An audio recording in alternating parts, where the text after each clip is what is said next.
Көпчүлүк учурда ошол күйөрмандар бир катачыны көрүп, анан ошол буга чейинки эмгегиңерди унутуп калып атышат да, ушул жагына кандай карайсыңар? Биздин калкыбыз негизи ошондой да. Биз деген критиканы биз жакшы кабыл алышыбыз керек да. Катачылык кылдыңбы, ошону сен жоопкерчилигиң керек да. Жоопкерчилигиң мойнуңа алышың керек.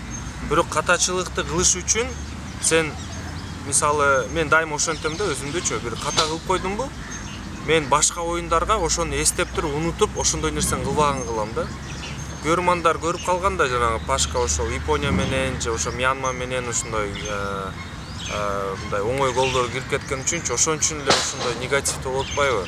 Алар дагы түшүнсө болот, алар деле биздин көрөрмандарыбыз аябай мындай берилген көрөрмандарыбыз го.